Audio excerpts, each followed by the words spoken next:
তো শুরুতে আমরা ফোনটার ডিজাইন নিয়ে কথা বললে, ফোনের যে ওভারঅল ব্যাক ডিজাইনটা আছে একটু কার্ভি করা হয়েছে ফোনটাকে পেছন থেকে। পেছনে যে ব্যাক প্যানেলটা অলমোস্ট আমার কাছে গ্লাস ফিল হয়েছে অ্যান্ড কোয়ালিটি কিন্তু ভালো। এক ধরনের টেক্সচার পেয়ে যাবেন হোয়াইট কালারে, এটা দেখতে সুন্দর লাগছে। আর ম্যাট ফিনিশিং এর কারণে ফোনটা কোনো প্রকার ফিঙ্গারপ্রিন্ট ক্যাচ করে না, কিন্তু ক্যামেরা মডিউলটা ফিঙ্গারপ্রিন্ট ক্যাচ করে বিকজ অফ এখানে তো গ্লসি আপনারা পাচ্ছেন। আর ক্যামেরা মডিউলটা কিন্তু একটু অন্যরকম, অনারের সিগনেচার ক্যামেরা মডিউল বলতে পারেন, অন্যান্য ব্র্যান্ড থেকে একটু আলাদা আর কি। দেখতে অনেক যে ভালো লাগে ব্যাপারটা তা না, আবার অনেক যে খারাপ লাগে তা না। তারপর ডিজাইন আপনাদের পার্সোনাল প্রেফারেন্স, যার যেটা ভালো লাগে কমেন্ট সেকশনে জানাতে পারেন। তাছাড়া ফোনটা আশপাশে নজর দিলে বটম সাইডে আপনারা একটা স্পিকার গ্রিল পাচ্ছেন, একটা মাইক্রোফোন পাচ্ছেন, একটা ইউএসবি টাইপ সি পোর্ট পাচ্ছেন। তার সাথে আপনারা সিম ট্রে পেয়ে যাচ্ছেন, যেখানে জাস্ট দুটো সিম কার্ড ইউজ করতে পারবেন, ন্যানো সিম কার্ড। কোনো প্রকার এক্সট্রা মেমোরি কার্ড লাগানোর সুযোগ কিন্তু আপনারা পাচ্ছেন না। না পাইলেও সমস্যা নাই, বিকজ অফ আমার হাতে যে ভেরিয়েন্টটা আছে সেটার প্রাইস 33 থেকে 35 হাজার টাকা। আর এই প্রাইসে চাইনিজ ভেরিয়েন্ট যদি আপনারা নেন তাহলে 12 জিবি র্যাম 512 জিবির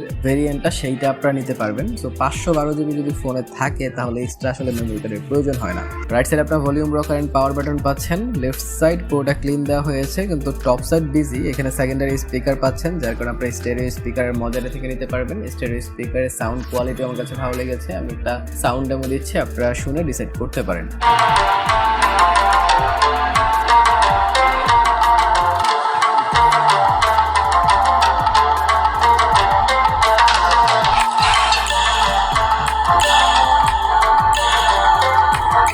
তাছাড়া উপর সাইডে আপনারা নয়েজ ক্যান্সেলেশন মাইক পেয়ে যাচ্ছেন, যার কারণে কথাবার্তা বললে ক্লিয়ার কথা ওই পার পর্যন্ত পৌঁছাবে আপনার। তার সাথে একটা আয়ার ব্লাস্টার পেয়ে যাচ্ছেন, সো ফোনটাকে অ্যাজ এ রিমোট হিসেবে আপনারা ইউজ করতে পারবেন।